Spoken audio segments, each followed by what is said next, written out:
Hello, everyone.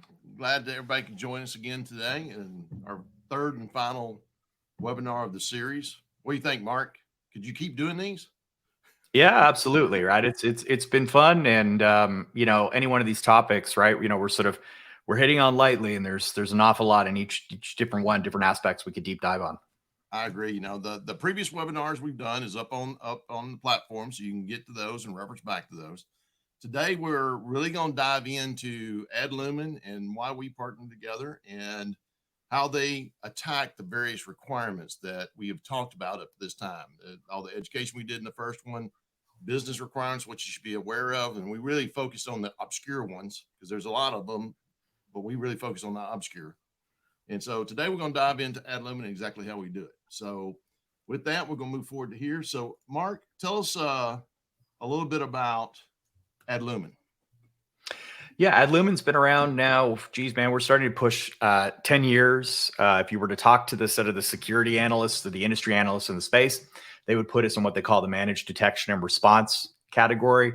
Effectively, what that means is, we'll talk about this in greater detail, but on a 24/7 basis, our tools and our security operations centers and our managed detection response services are looking for the threats in your environment. We're investigating when we find them, and we're containing them on your behalf. And in fact, actually doing some resolution and some remediation as well.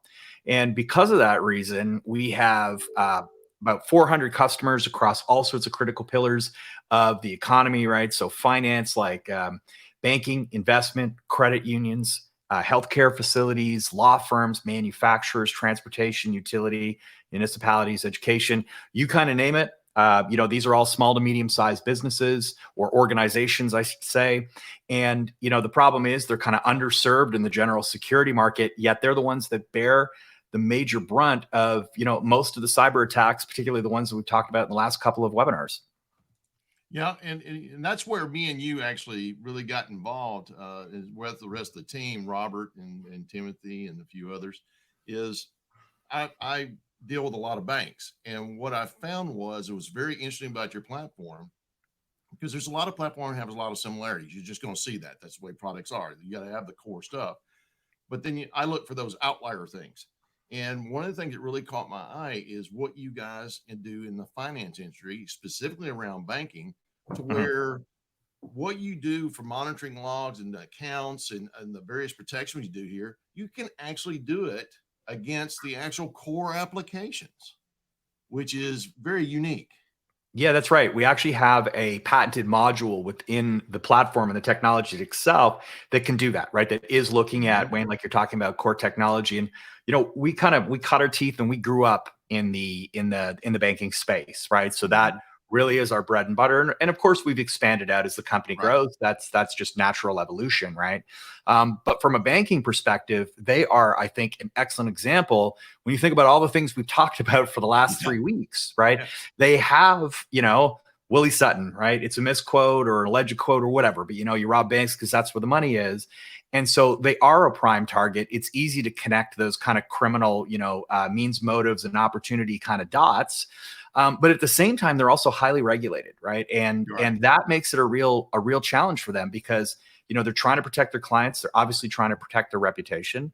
They've got people trying to destroy that and steal their money, right? And and it's a bit of a rock and a hard place sometimes because you got the criminals, like I said, pushing from one side, but then you also have the regulators putting pressure on them to make sure that they're doing all the right things. And while it's it's for the right reasons, that creates a lot of resource constraints and a lot of challenges for those banks that operate with very, I think light resources on the IT side when it comes to being able to provide, reports and attestations and demonstrate that they're doing what they need to. I agree. And, the interesting part about it for me, because you're someone that can do that at that level, then I started digging into, okay, that's great. But now that if they can handle this, if you can handle this, then the things that are standard business, it's not a financial institution, you should be very solid at, which I found to be the case. And that's what really really made me take a hard look at what you could do to meet these requirements we're working on and some of the automation we want to do. So, with that, you go in, we shared this slide last time, and we was talking about the landscape, right? And let's talk a little bit about how Adlumin lays over this landscape here. Yeah. So the way I sort of describe this, if we step up for a second, is that the faster you detect something, because this sort of notion of you're always going to keep the bad guys out, they're never going to get in, that's just complete nonsense, right? Mhm. If they really want to get in and they target you, they are going to, for multiple reasons. But we'll start with that. And so it isn't about trying to keep everything out, right? So if you think about it in bank sort of analogy, most cybersecurity is all wrapped around about, locking the doors and locking the windows and having an armed guard and, assuming that if nobody can get in, that you're protected. And the reality is the doors and the locks and the windows, that's the least important part. At the end of the day, what matters to you? It's the money and the other assets that are in the vault, right? And so the closer to the vault they get, the more costly and the more challenging it is to deal with that. And so when we look at this and how Adlumin overlays over this, we're already out there before they actually come knocking at your door, right? So we are providing as part of the service, and you get this with the platform, is we provide deep web monitoring. So we look at all of your accounts, right? Your credentials, critical information that you might have, and we are constantly monitoring and trolling for that. So when we find that in a dark economy, well, we already know it's compromised. And in fact, you can take automated action to deal with that, and we provide notifications. So you can decide, depending on whose accounts it is, or the privileges that account has, or maybe let's say the senior rank in the bank, and how important, like if they got the CEO, okay, that's a bad thing, right? So you can decide on that. We also have a threat intelligence team that is constantly out there, again, looking at all of the public sites like FFI, SAC, and CISA, and the government feeds, and the FBI, and so on. But then they're also doing their own work. And so when we see something weird or suspicious in one of our bank clients, we're then going to step back, look at it across the entire portfolio of customers, and see if we see other signs or symptoms that are kind of similar. That tells us that maybe there's a campaign going. So we're looking for all that sort of proactively before they get to your front door. Now, if they get in there, we're also doing other things like looking for concurrent logins or failed authentication attempts. These are usually early signs and symptoms that something, again, is suspicious. And then as they dig deeper in, we have patented UEBA, which is user and entity behavior analytics. And for those of you familiar with security technology, we always talk about firewalls being north-south, like the traffic coming in and out of your business. And then there's the east-west, which is endpoint to endpoint.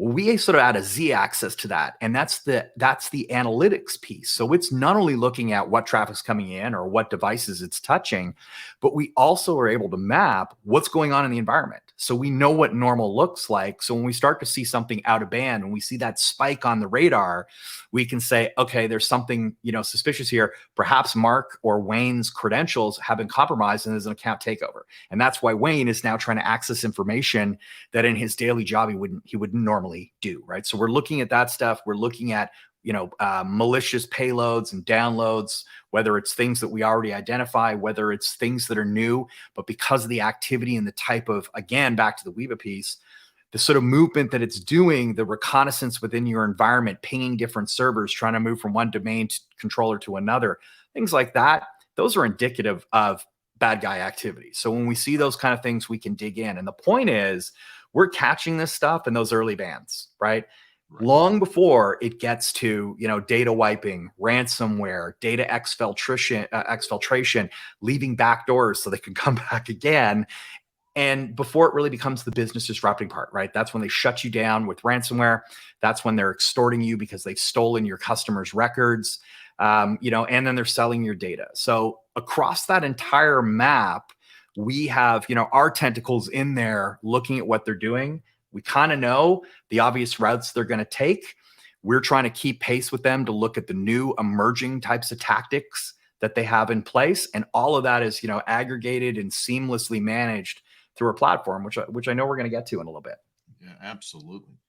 And one of the things you were talking about in there that really, and we found that really works well when you talk about the darkware and continuing, we can actually set it to where as soon as we find that, and we're tracking whether is this something old that we've already dealt with, we're tracking that so we come into it. But if something new is coming in, we know it, and then we're automatically inducing a password change on next login Yeah, because of the that's right. integration. So that way you can get that password updated as soon as you can. And also it's forcing you to change the password based on your policies and That's right. credentials you set up about what they have to do in setting that.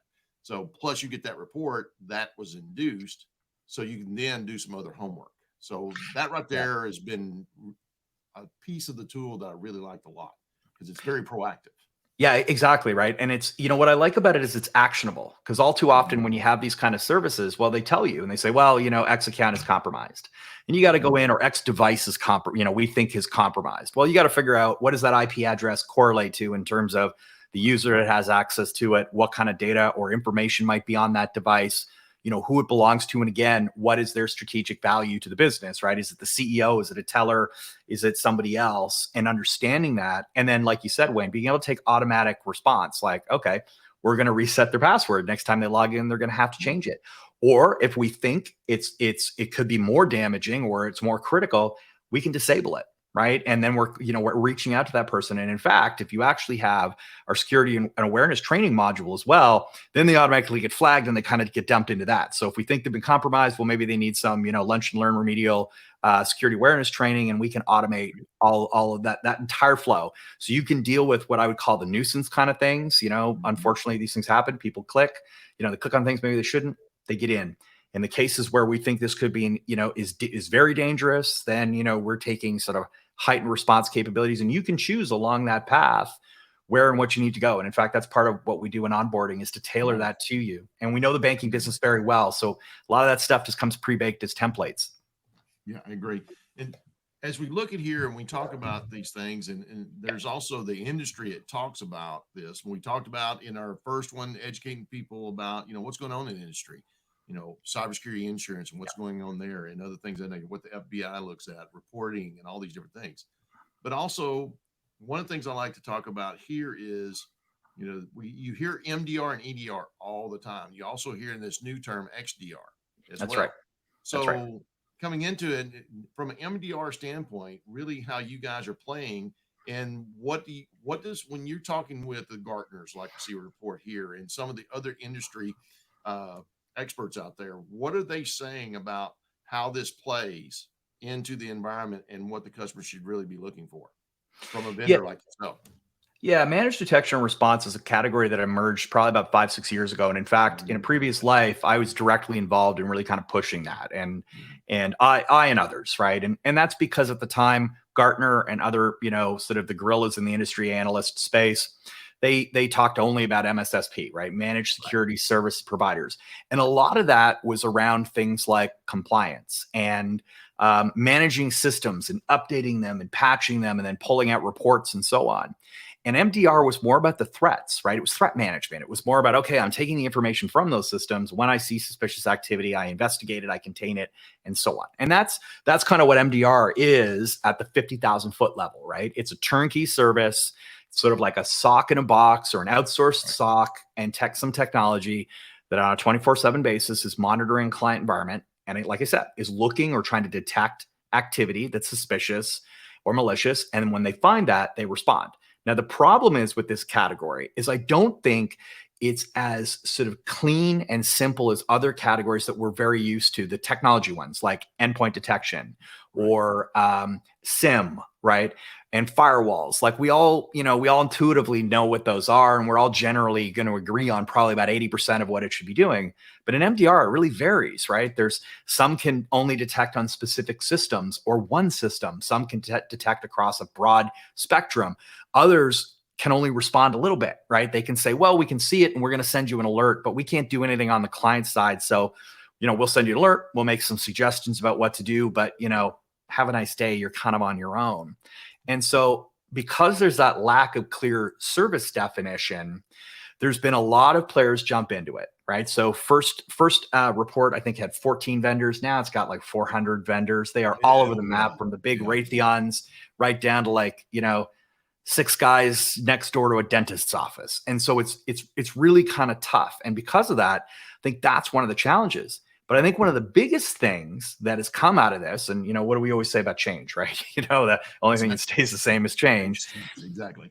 is that while we wanted turnkey, we wanted this all one, one thing to solve our problem. Well, now we're finding a lot of the challenges is that those MDR players cannot segregate their technology or the platform they use from their service. You have to buy the service to sort of get at the goods. You can't operate it yourself. And more importantly, you're a bit blind, right? It becomes a sort of, we're going to have access to your environment. We're going to see what's going on in your world. You just have to trust that what we're doing is right. And I'm not trying to imply they're stealing something and they're doing it untoward. I don't mean it like that. Yeah. What I mean is, when they say they found something and resolved it, you have no other way of sort of validating that. You have to just assume that what they did worked. And unfortunately, this is a bit of one of those no news you have to assume is good news. And often no news is not good news, right? And that's been one of the real downsides of MDR. Well, that's, I think, one of the things y'all do and you took forward, a lot of my customers look at is the reporting standpoint of it. Plus, a lot of MDR platforms does not allow the end customer to have access to it, even just from a read-only access to it, to see Agreed. the dashboards, to generate their own reports. Agreed. And doing something like that, which, environments I work with, we're more co-managed with our banks than we are where we're doing all their IT. So we've always set up platforms to where we share the information. It's their environment. I want them to know what's going on. So they also see the value of what we're providing. Yeah. That's the main thing we're trying to do, is provide value, right? Agreed. So that's one of the things I think the key point you hit on is there's a lot of it's just black box.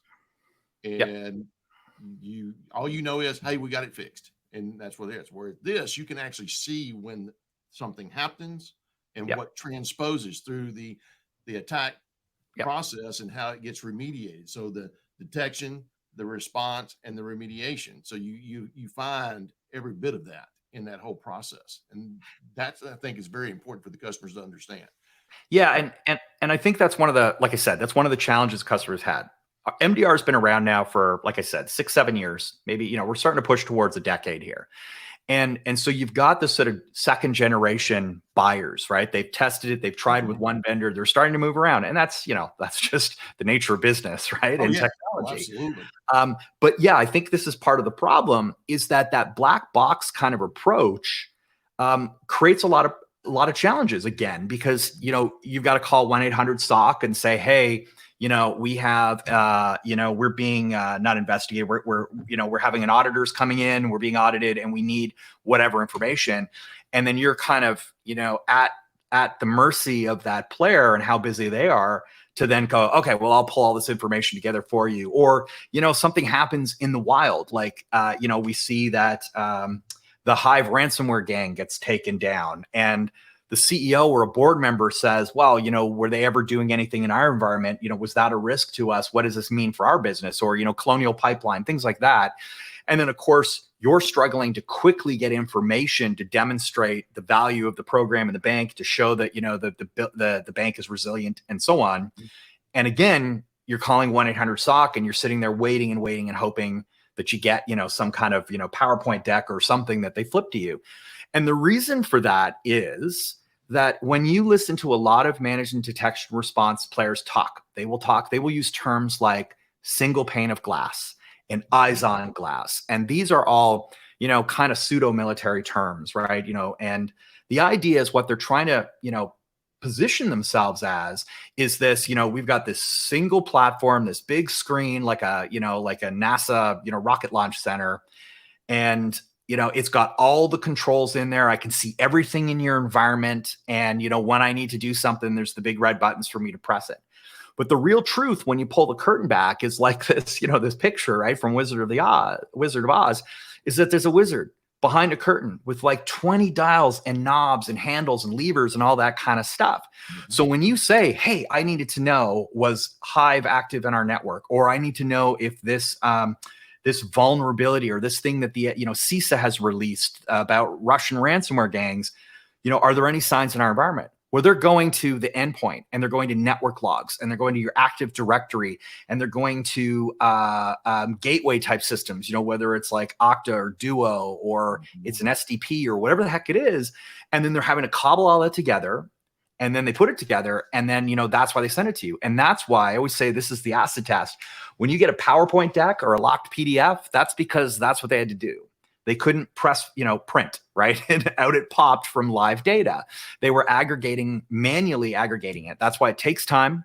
That's why you're at their mercy. And so when they talk about a single pane of glass, the way I put it is it's a single swivel chair, right? But you got a whole lot of different glasses that these people are, swiveling to, going through 20 different tools, every day to try and figure out what's going on. And ultimately that doesn't scale, right? It is, it's not operationally sound. And, some point somebody's going to miss something, right? They're going to pull 2 of the 3 levers and forget about the third. And criminals are really, really good at, finding that exposure. And, as we say, right, we have to get it right 100% of the time, and criminals only have to get it right once.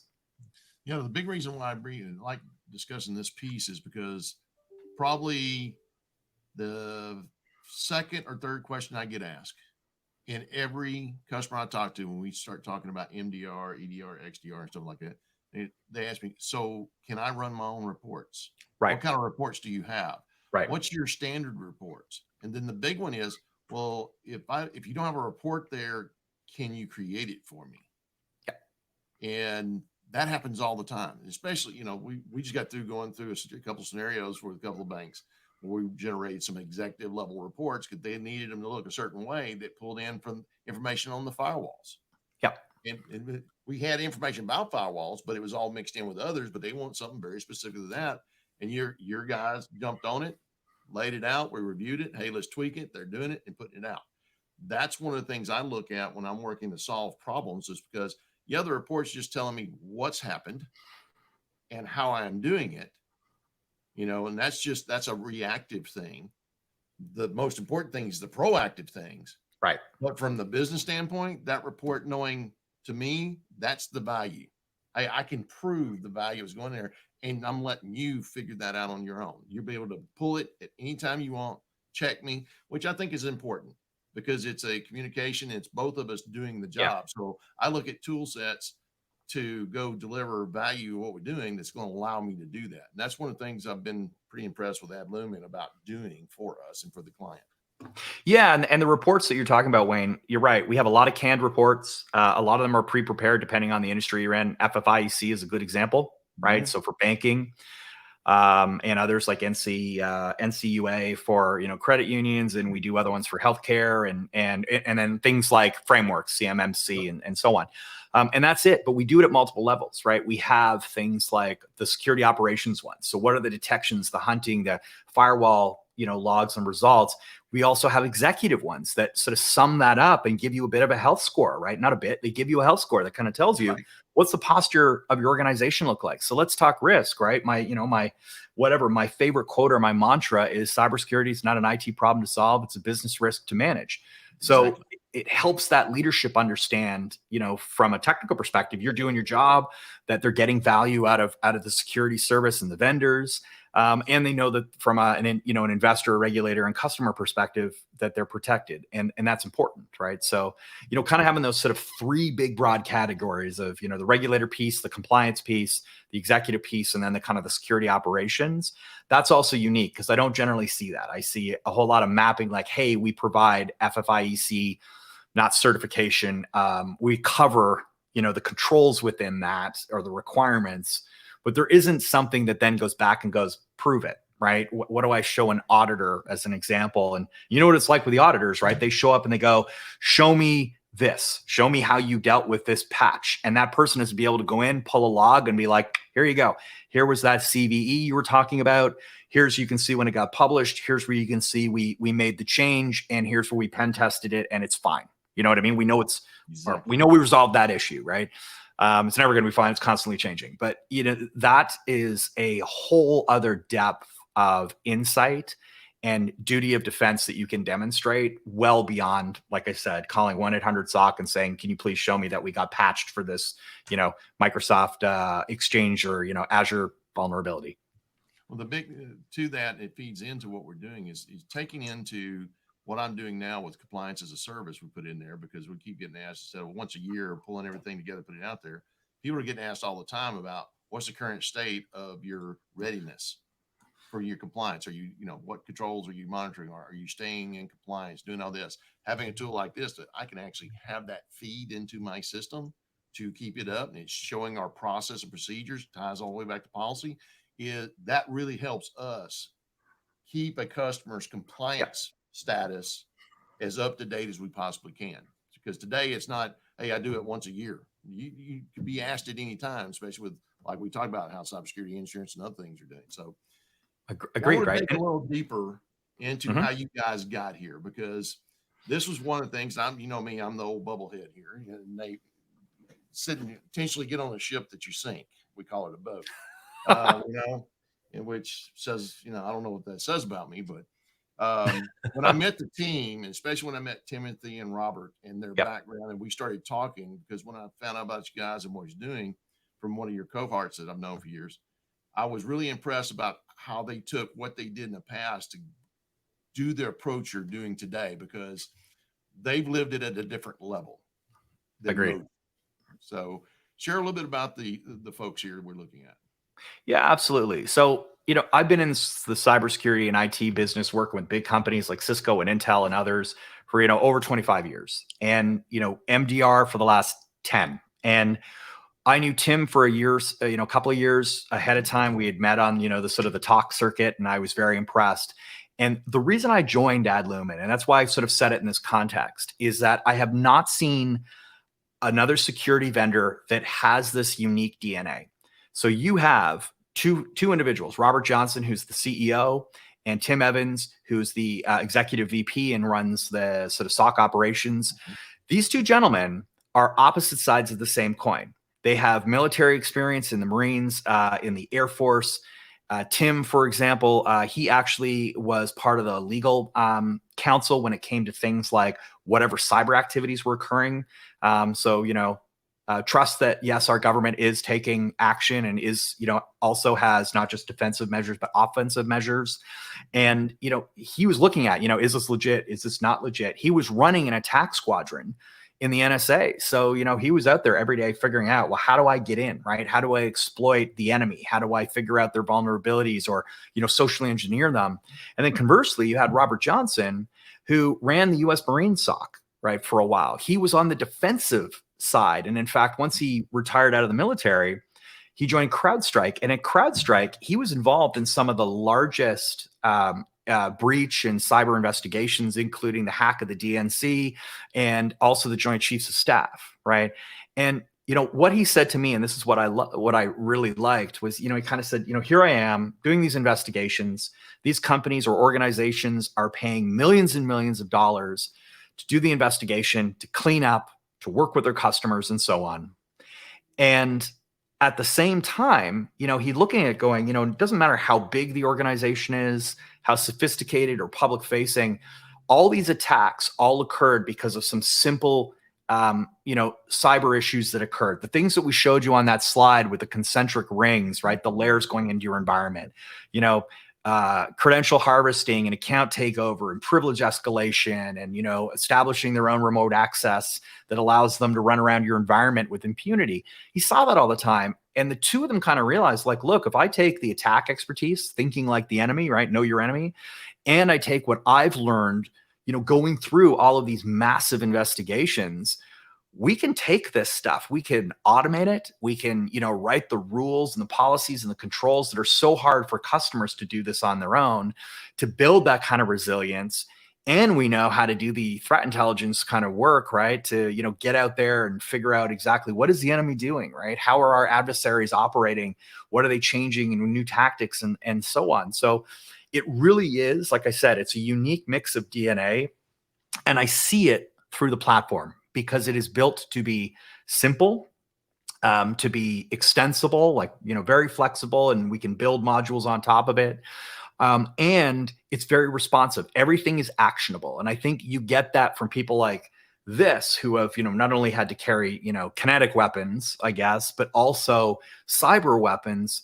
They understand if you see something and you know about it, unless you can do something about it, it doesn't matter. Right? Like that's the easy part of the equation. The hard part is doing something about it.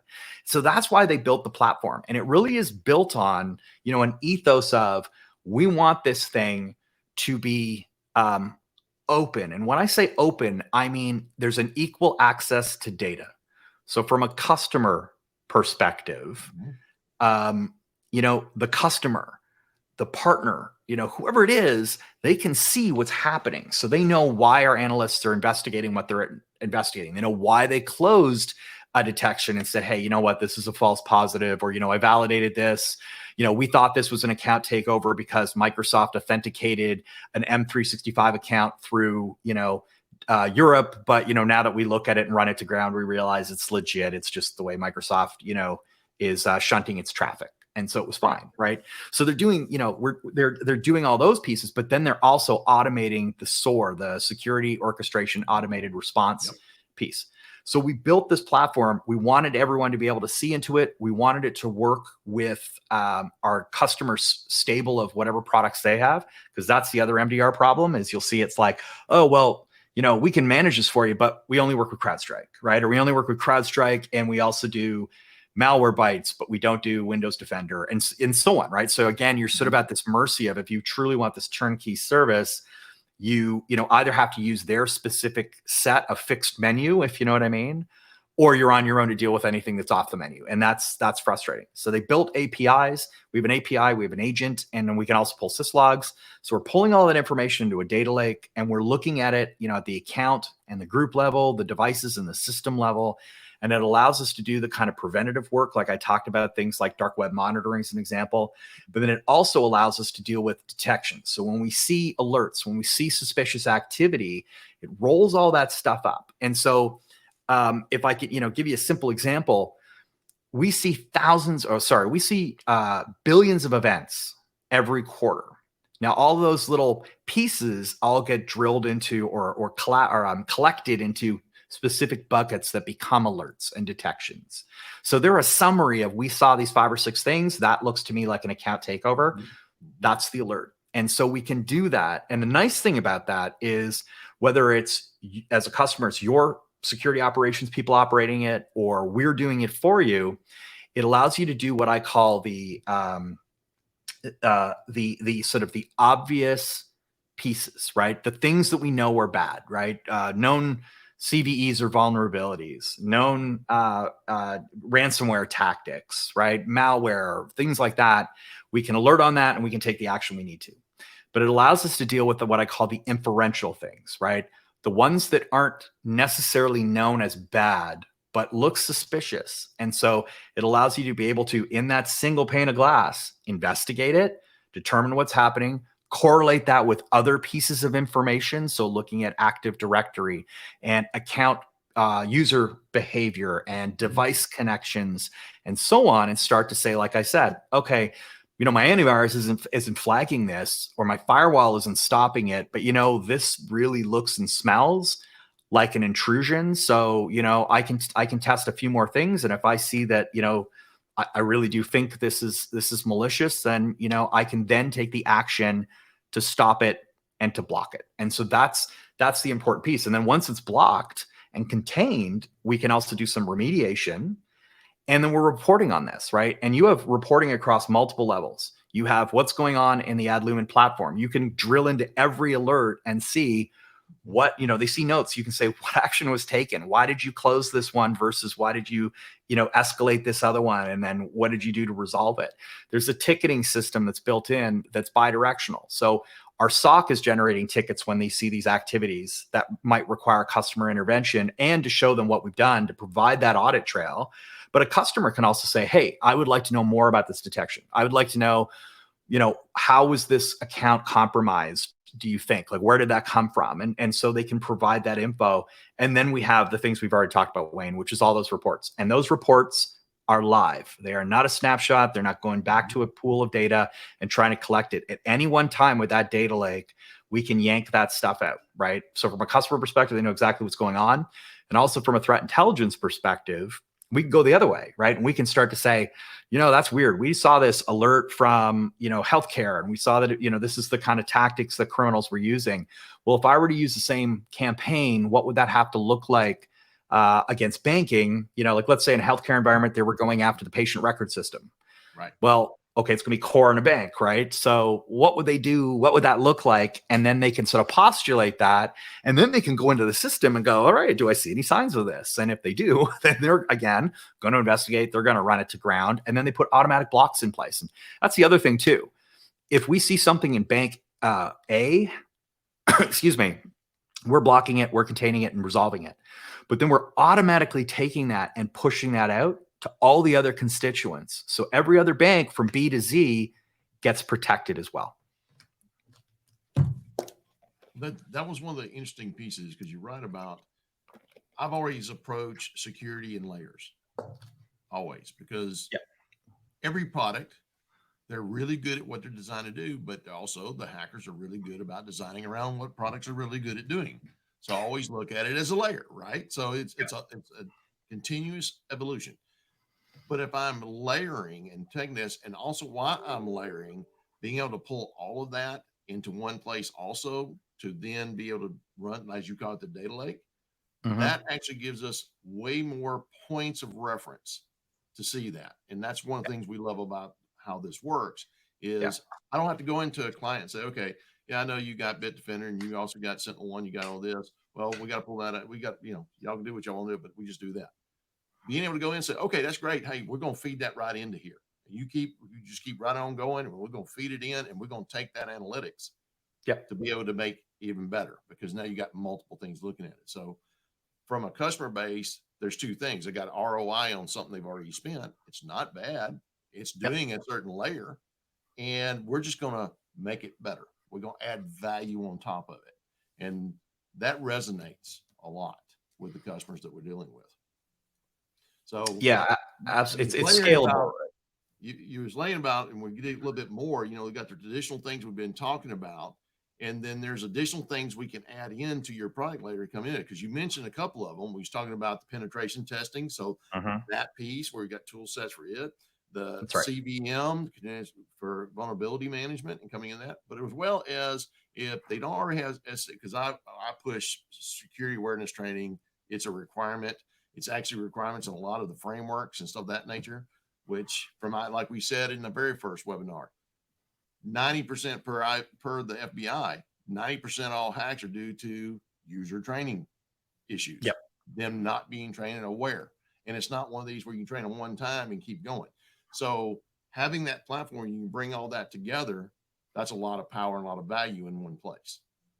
So yeah, agreed. Right. So this is the other, like I talked about the platform, having that sort of equal access to data, and sort of federating all that information. And then the other piece of it is making it flexible and extensible. So one of the big things we see with customers is that, they have, obviously, the cyber attacks are going up, the regulatory pressures are going up, but at the same time, they have decreasing budgets, they have eroding resources and so on. And so, they're having to do more with less. And so being able to integrate in, so we have these modules, they are fully integrated services, right? So we're not reselling this. This isn't like, well, we are reselling it, but it's not just like we resell it and hey, there's another thing and it's a separate piece. Right. It is actually right in the platform. We have a services tab. You can drop down. So if you have KnowBe4 for your awareness training, or if we're running penetration tests for you, or we use Qualys for continual vulnerability management, all that stuff's built in. And it also affects your network health score and your compliance insights. And that's part of the dashboard. So you can see that straight away. So, if we've got that additional information, it's there. And the nice thing here is, look, you have to do these things as part of the, your regulatory requirements in banking. So we're just trying to streamline it. We're not reinventing the wheel. We're saying, what, they do a great job of this. Let's just partner with them. And, but what we want to make sure is that we keep to that philosophy of making it simple for the customer, of truly keeping it in a single pane of glass. And so that's why that's there. And the nice thing about this too, right? Because this thing is cloud-based, because we're talking about a small, agent, we have a patented, this is the tech bit, it's patented serverless architecture. It sits in AWS.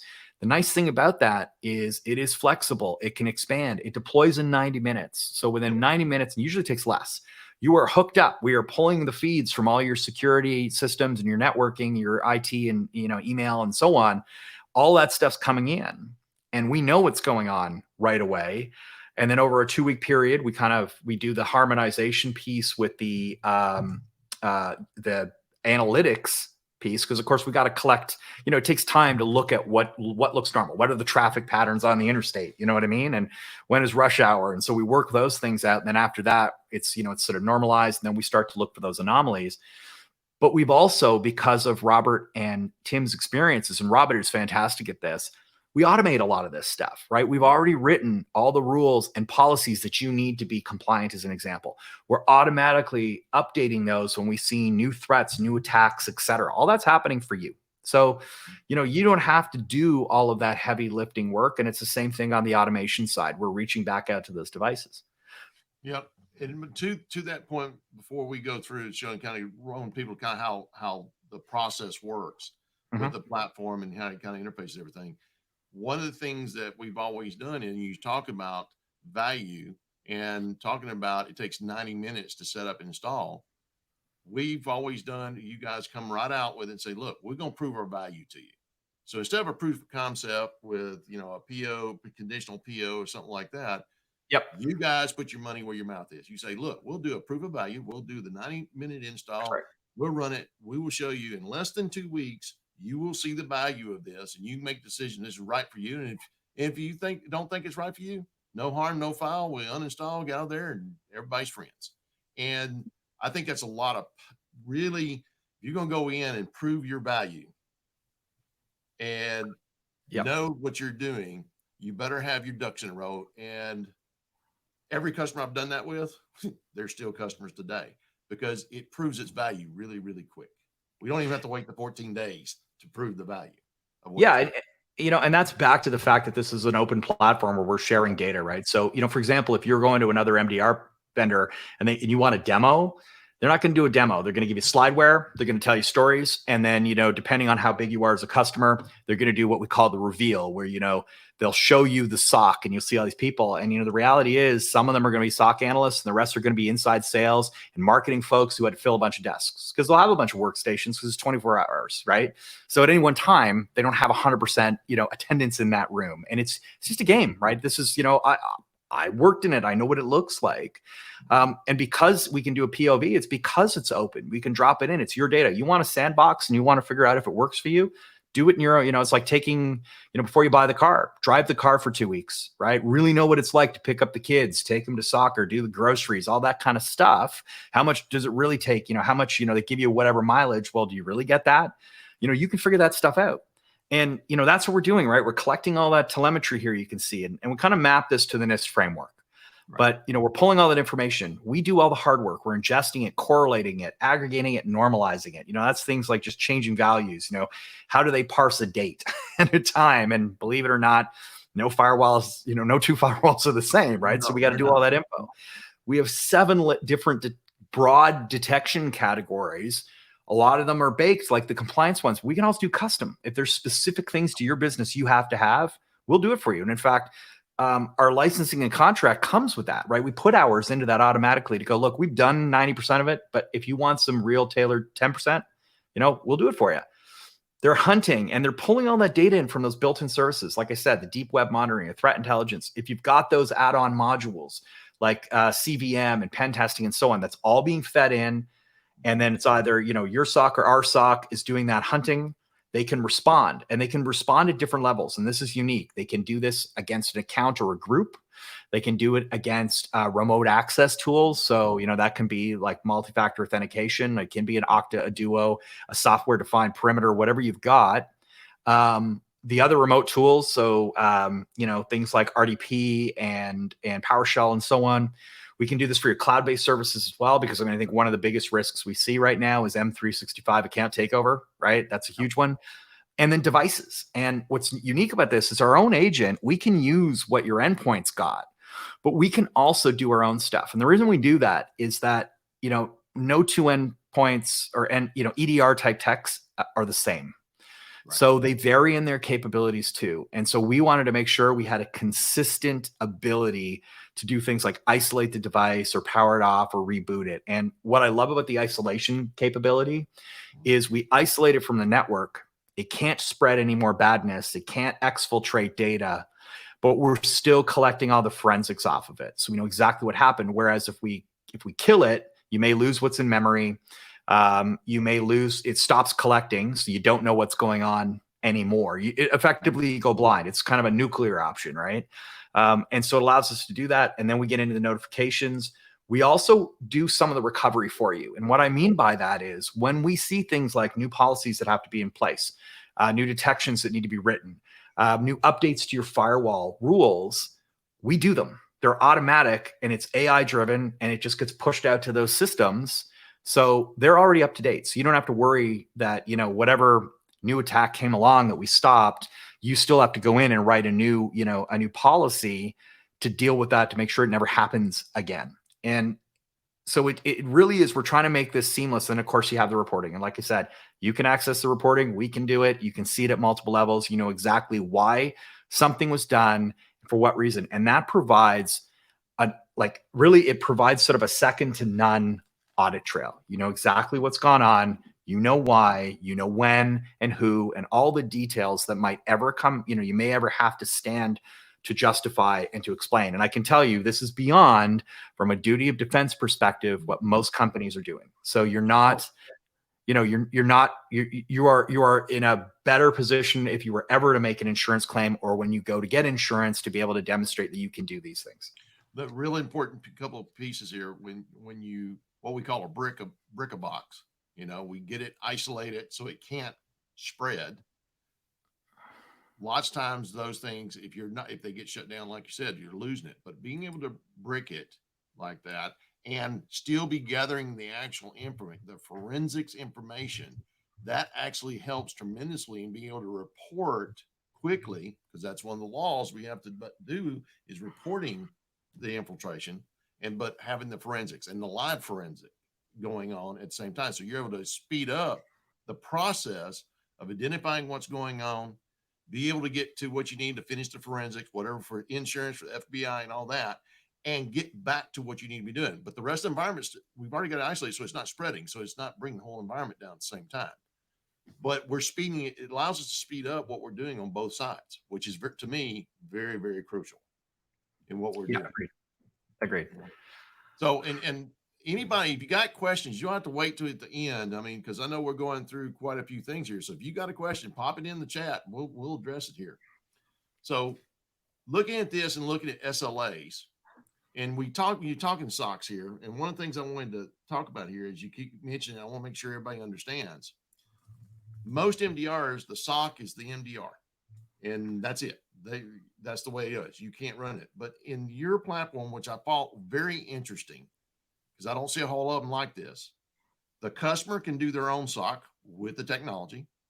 I can be the SOC for it, and you can be the SOC for it. The customer gets to choose how they want to do it.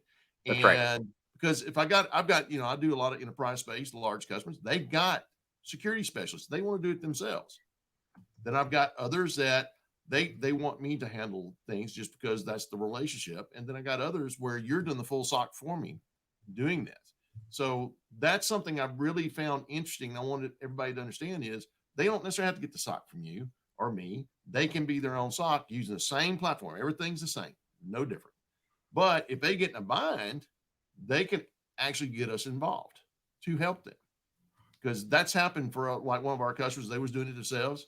You guys actually saw a nation state attack. Your guys called me and say, hey, this is what's going on there. I got a hold of the customer. We went, and as a team, we went and took care of it. So I thought that very unique from a SOC standpoint. Yeah, it is, right? I mean, this sort of mixed blend of what you can do, like Wayne's talking about, again, is unique. And this is it's the open equal access to data, right? It's the capability to be able to do this. And beyond that, even for partnering, like with what Wayne's talking about, we have a partner portal that, is specific to them, that allows them, like Wayne, to look at all of his customers and see what they're doing and what services do they have, and what services could they bring on, and those kind of things. And that's a lot different, because generally what's happening from a partnership is that it really is, I'm going to call it a true division of duty, right? The partner, the service integrator, the VAR, the whatever they are, is bringing specific services to the customer, and then the MDR player in its own silo is doing its own thing and then manually trying to coordinate between all three parties. For us, it's like it's a three-dimensional chess. You decide how you want to play that. And I think that really is down to, one is the customer sophistication, right? And the second is the partner sophistication too, exactly. Right? And what they want to do. And so it's great working with someone like Wayne, who's got that level, and being able to sort of, like I said, divide the duties this way and be able to collaborate and share is a good thing. And, at the end of the day, this is all, like I talked about, the deeper in your environment, the worse it gets, right? That's why we, within 30 seconds, we triage. Within 15 minutes for the criticals and the highs, we are containing them. And then within 30, we're remediating and resolving. And, we're doing that across those, 37, 40 billion events now that we see in a quarter. But, honestly, it's that 10K. Those are the ones that we worry about. And the way we do this is working with the customer to understand their business, right? To figure out who are the points of contact, what does an escalation tree look like, what information is most critical. And of course, with banking, that's easier because we've done it so many times. We know your industry, and then we're creating the alignment, run books and understanding what we do and how the SOC engages as an example. Like, do you want us to press the big red button, or do you want to be notified first? If you see these kind of accounts that have been compromised, should we take care of it for you automatically? Should we take care of it for you manually? Or do you need, again, some kind of approval when it hits certain groups? And that makes sense, right? And then you have your voice with us. So we have a customer council. We have, we've got a group, an advisor, 2 advisory boards, one for customers and one for partners. And, that's your voice to say, hey, I love your product, but I wish it had this, right? Or this would be easier if I could, if you could streamline it in this respect for me, or you're missing something for healthcare or banking or whatever it might be. We're doing that on a regular basis, constantly taking that feedback and constantly improving. And we do that with our partners, right? In fact, that's one of our biggest voices is our partners, right? Is understanding where are we working with them, and where, like I said, where would they like augmentation? Where do they want to take more control or less control? And just how do we make this easier? Because the easier we make it, people make less mistakes. The faster we can do it, and the faster we can do it, the better our customers are when it comes to resilience and protecting themselves. And we've seen that working with you guys a lot, especially, customer certain reports. We find different things. We test out in our lab, come up with the ideas. Hey, can we do this? What about this type of report? Every aspect of it has worked out well that way. And in being on the advisory and doing those things, taking the customer advisory, partner advisory, and then plus what you're seeing, that's a lot of input that really drives, and it's very positive in what we're doing. Yeah.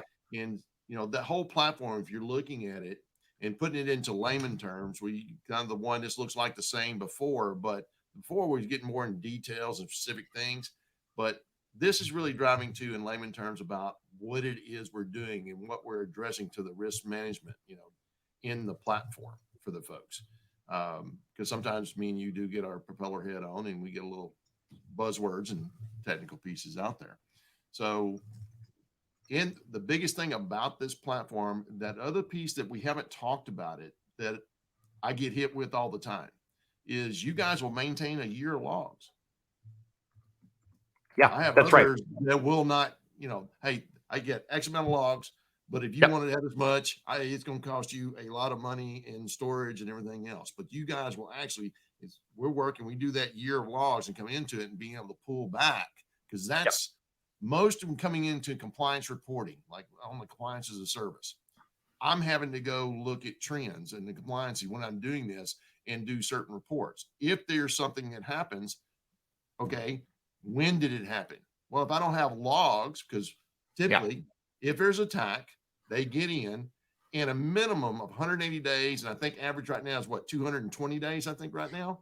Yeah, that's right. Before they really start doing something. So if you're only keeping logs for 3 months, good luck.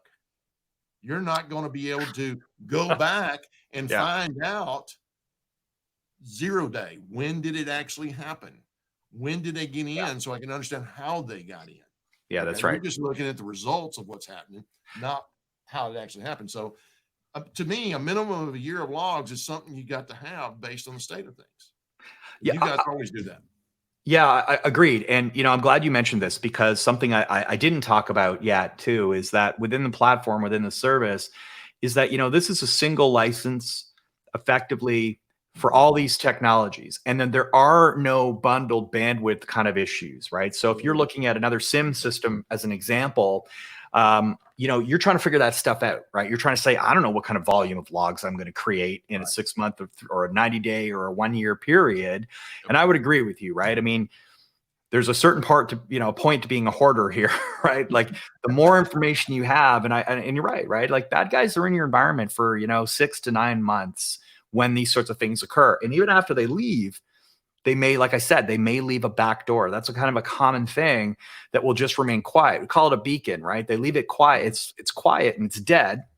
It's a sleeper, right? But then they're going to sell that, or they'll say, well, we'll wait another, we're going to wait a year and we'll come back to these guys. And if they haven't, shored up their security, what the heck, let's do it again.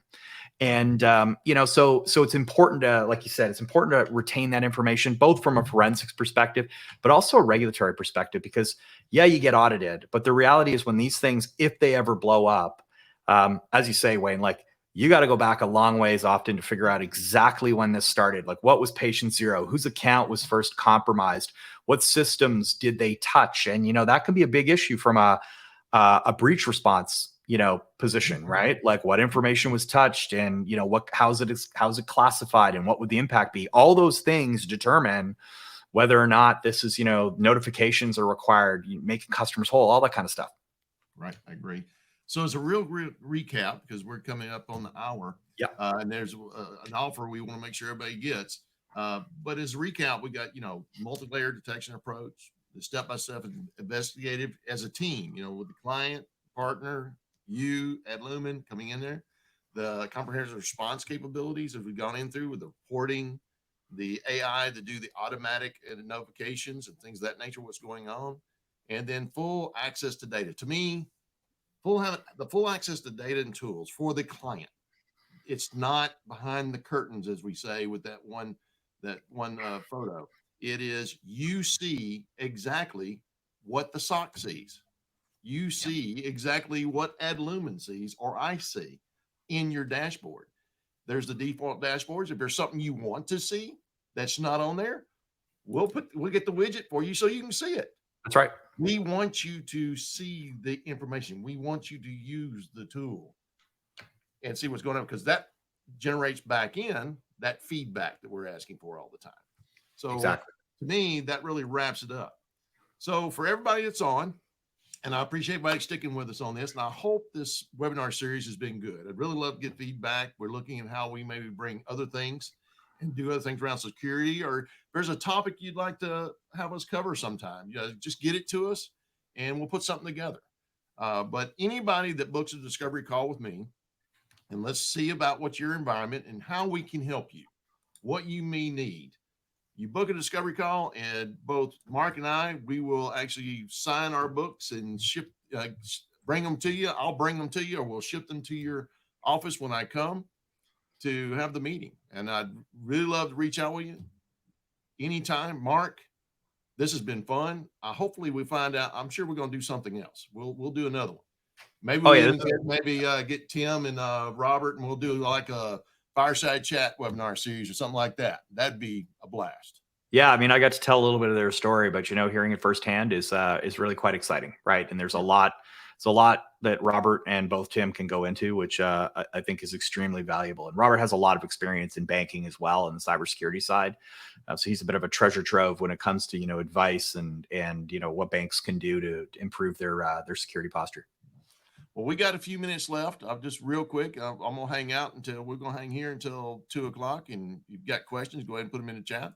I spent a little time with Tim. He and I has done some presentations at some events and stuff of that nature. And it's always the stories, the interesting stories you can get into. And that's one of the things. This is going to evolve. We got to be diligent and always educating ourselves. And that's the reason why we want to do this as kind of an educational series, because things are changing so fast. I'm always having to read. I know you and I talked about this. If you're not trying to stay up on it, you're going to be left behind because it changes so fast. Yeah, absolutely. Absolutely. Every day there's another ransomware gang or criminal group that's working. There's vulnerabilities coming out constantly, right, against our infrastructure, right? and I'm not picking on any one company, but they're constantly hitting firewalls and networking systems and Oh yeah. communication, and you know it's again, it's not a fault of these organizations, right? These are complex systems. They are easy to try and to find a weakness in, and they've got to respond, right? So that's why collectively we all got to work together. And you're right, the more we stay aware, the better. So that's about sharing and collaboration, right? At the end of the day, I think that's the best way to do Absolutely. it. Well, Mark, it's been a blast. I'm sure I'll see you soon. And to everyone that joined us, really appreciate you. I look forward to meeting you here soon. See you later.